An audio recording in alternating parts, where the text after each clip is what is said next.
día, pues no hay problema, ya tú lo puedes anticoagular como tú quieras.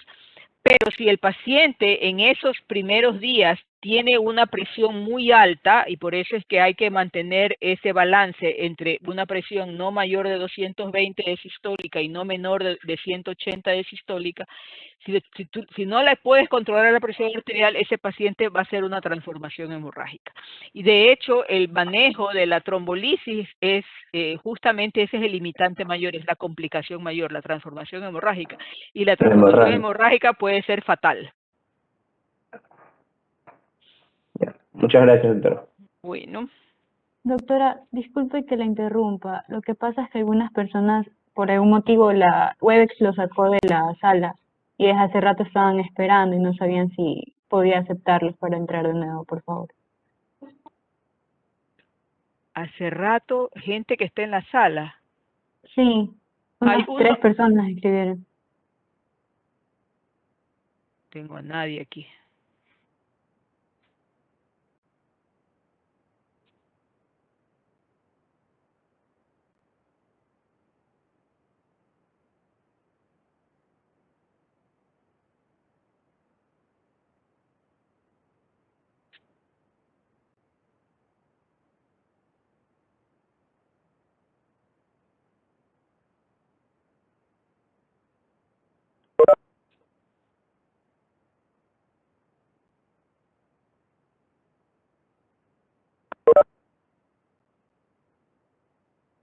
Ok.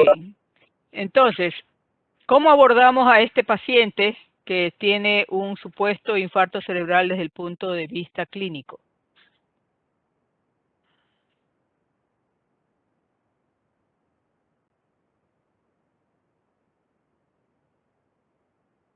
En primer lugar, tenemos que saber la forma de inicio del cuadro clínico. Recuerden que el inicio es súbito. ¿Cómo se instaló el déficit motor? Si de entrada fue todo el déficit o se fue instalando el déficit en el lapso de minutos o de horas. Los infartos embólicos suelen ser completos desde el principio y los infartos trombóticos, en el cual la arteria se va estrechando, se pueden tardar varias horas. Entonces el paciente comienza con adormecimiento, con hormigueos, primero se le duerme una pierna, luego se le duerme el brazo y ya después, en pocas horas, ya está hemipléjico. Evolución en el tiempo y síntomas acompañantes. La mayoría de los síntomas acompañantes no son patrimonio exclusivo ni del infarto ni de la hemorragia. Usted puede tener cefalea, náuseas, pérdida de la conciencia, sudoración, convulsiones. Sin embargo, las enfermedades hemorrágicas, las hemorragias intracerebrales son las que dan más cefalea y más pérdida de la conciencia, porque son las que más producen hipertensión endocraniana.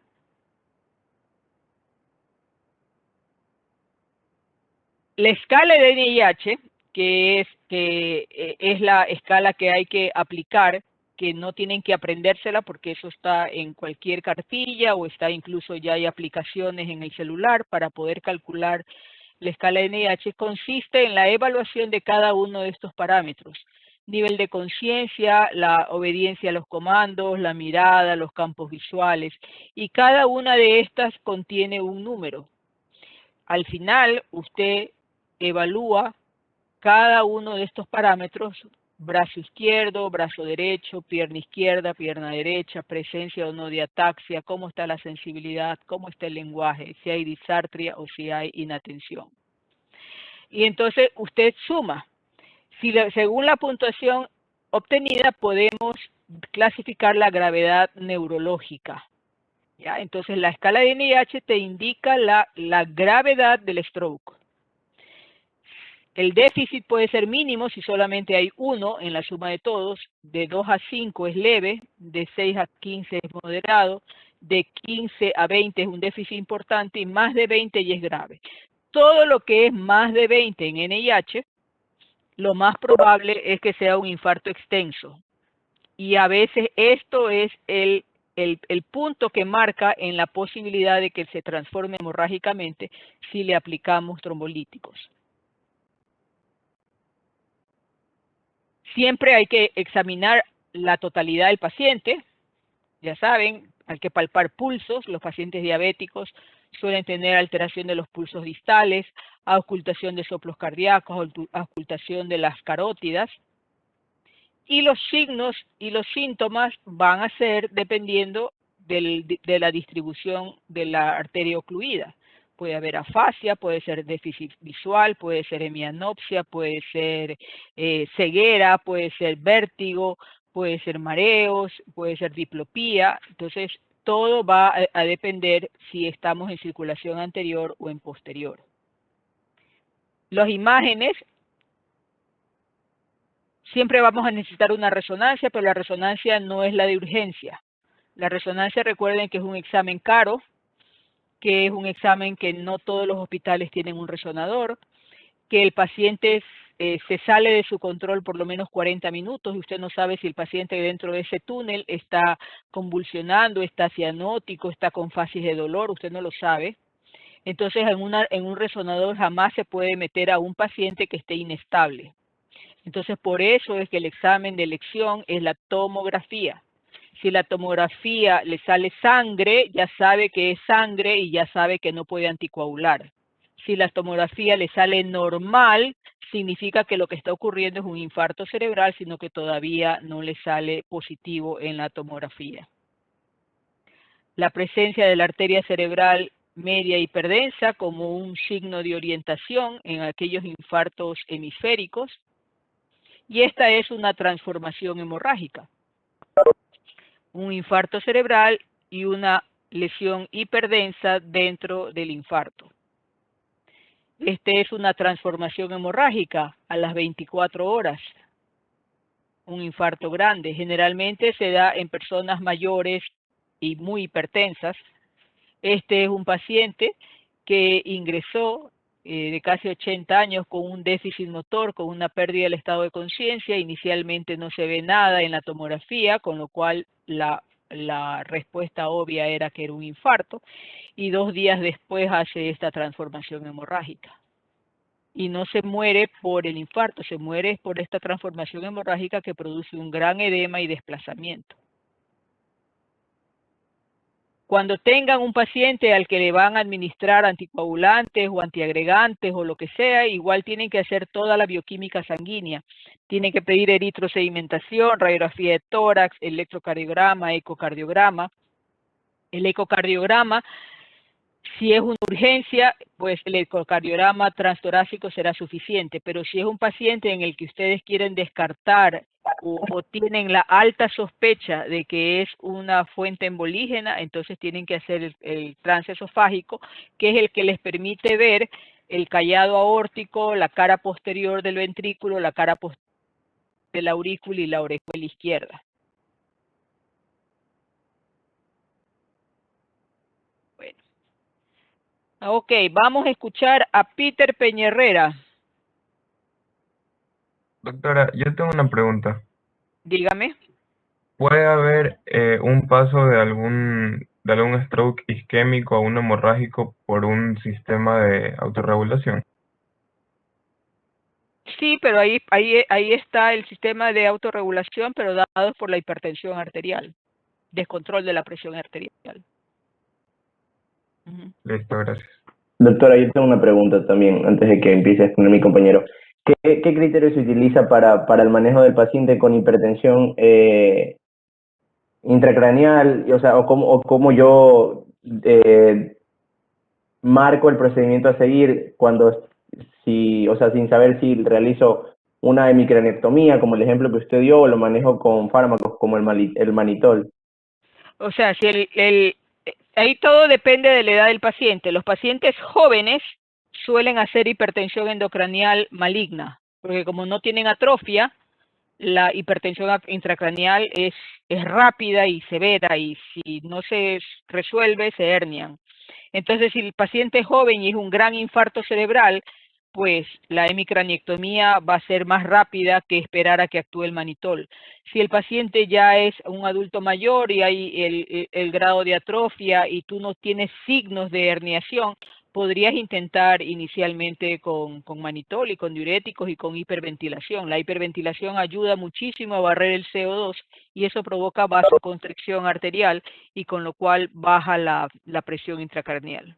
Pero si no, baja directamente a la hemicraniectomía. Lo que pasa es que Gracias, tienes doctora. que, en ese caso es una cuestión de vida o muerte. Ok, gracias. Ok, a ver, Peter.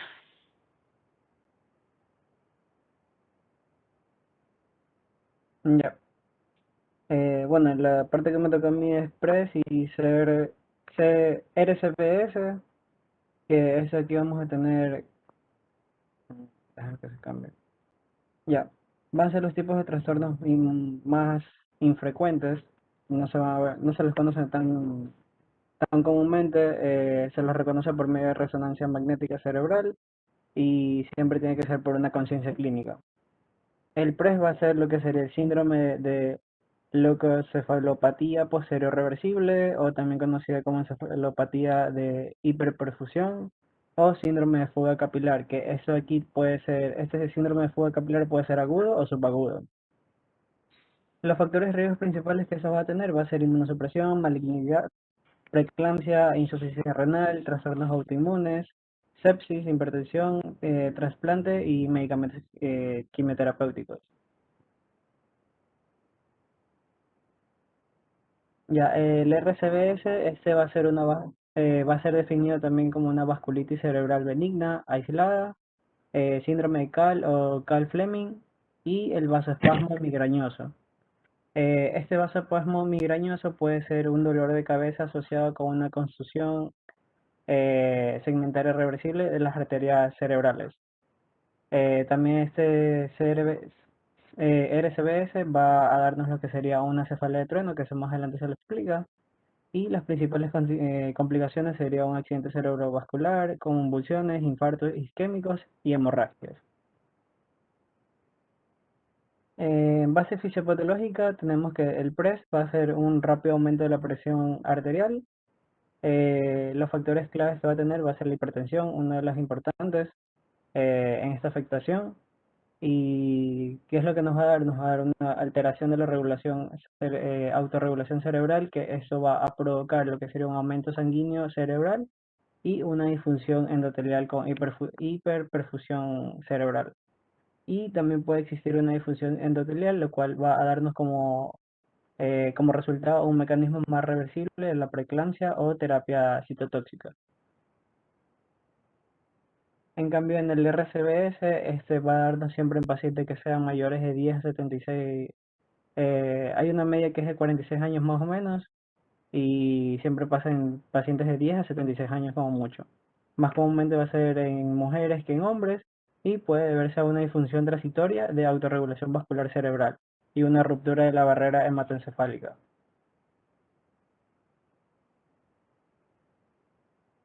Ya, entre características clínicas del PRES tenemos que eso va a afectar a pacientes de 2 a 90 años. Siempre va a ser en gente adulta joven o mediana edad y como se dijo va a ser un predominio en mujeres.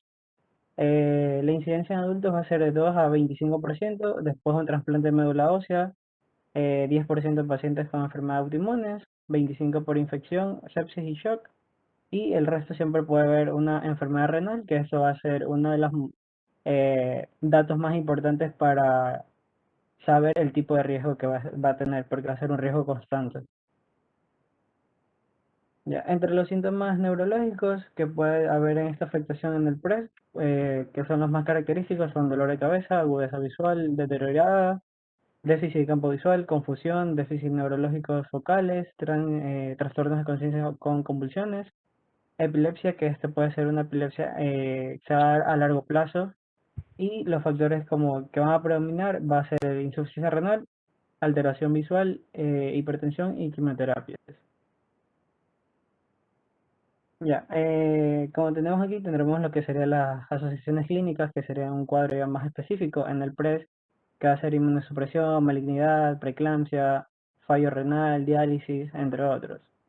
También vamos a tener el RCBS, que sería exposición a drogas vasoactivas, a fármacos, traumas, neuromialgias y, bueno, hay algunas. mm, ya. En el RCBS, bueno, ya está, las condiciones asociadas que serían un embarazo sin eclampsia y un procesamiento quirúrgico con el uso de fármacos vasoactivos. Siempre se va a dar en mujeres entre 20 y 50 años. El cuadro inicial es un dolor de cabeza inusual, el cual puede ir creciendo este dolor de cabeza, puede ser reciente, puede ser intenso y va a ir progresando poco a poco. Y siempre se lo va a asociar a lo que sería un déficit neurológico focal y convulsiones. El thunderclap o sería el dolor de cabeza de trueno. Este aquí se puede dar lo que sería en un minuto, en menos de un minuto, un dolor intenso, que sería cualquier dolor de cabeza dentro de un minuto, o puede ser un dolor con un trueno de más de un minuto, que esto se va a principalmente como que a generar un dolor de poca intensidad a mayor intensidad. El resultado favorable puede ser una terapia con glucocorticoides, vasodilatadores, intraarteriales y el infarto. Ya, el papel de la neuroimagen en el diagnóstico en PRES, va a mostrar un patrón más en afectación parieto-occipital típico. El FLAIR y el RM, que el FLAIR en resonancia magnética, que eso nos va a mostrar lo que sería un edema vasogénico hemisférico casi simétrico, involucrando la sustancia blanca subcortical y corteza suprayacente. En la región parieto-occipital vamos a tener que va a haber una afectación de un 90% por desregulación vascular cerebral. Y en las lesiones se va a encontrar lo que sería, en la radiografía se va a encontrar lesiones tipo cuenca hidrográfica en un holo hemisférico. Y el FLAIR y el ADC, esto se va a utilizar para diferenciar el tipo de edema que va a presentar el PRES.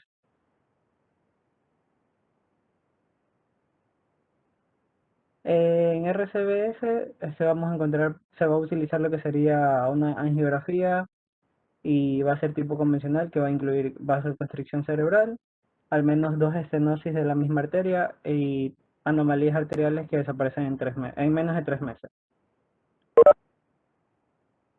Las complicaciones más frecuentes que vamos a poder hacer en estas va a ser lo que sería la hemorragia intraparenquimatosa. Ya, en neuroimagen y evolución temporal de PRES va a ser una recuperación completa. El tipo de recuperación va a ser un tipo de recuperación completa y pronóstico a largo plazo, pero con un buen estado. Eh, ciertas, Ciertos pacientes con un 30% puede llegar a la muerte, pero esto puede ser por un PRES hemorrágico y, o por un PRES maligno, que son los edemas con efecto de masa asociada y hemorragia cerebral con borramiento de cisternas basales y hernia transitoria.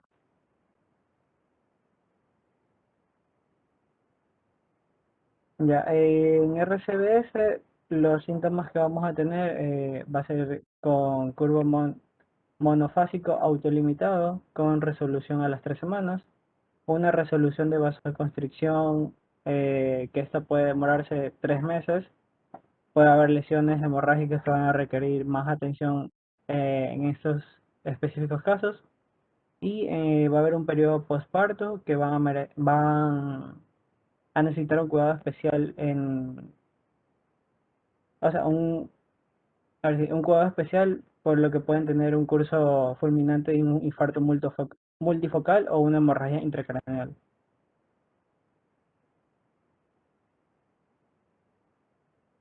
Ya, en el papel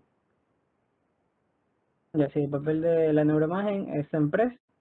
El paciente puede presentar daños permanentes, eh, puede ser en los tejidos, puede haber una reversibilidad en la radiología, pero una mala evolución principalmente en las comorbilidades en ciertas complicaciones. El resultado es favorable y siempre va a ser por quimioterapias y sepsis. Este, el pronóstico precario va a darnos lo que sería una evidencia temprana de hemorragia y otros patrones de resonancia magnética como un edema masivo. Y en el RCBS, como para concluir, sería un 25% de pacientes va a tener complicaciones, los cuales van a ser una hemorragia subaracnoidea, convulsiones y eventos isquémicos de secundarias, o vasoconstricción arterial y un edema cerebral.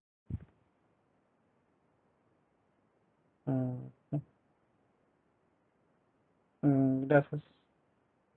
Ok. Ok.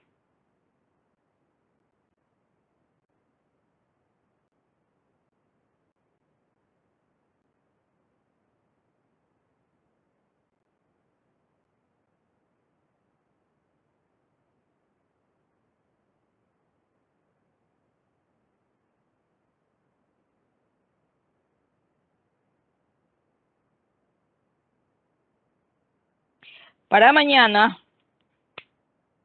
José Andrés Jara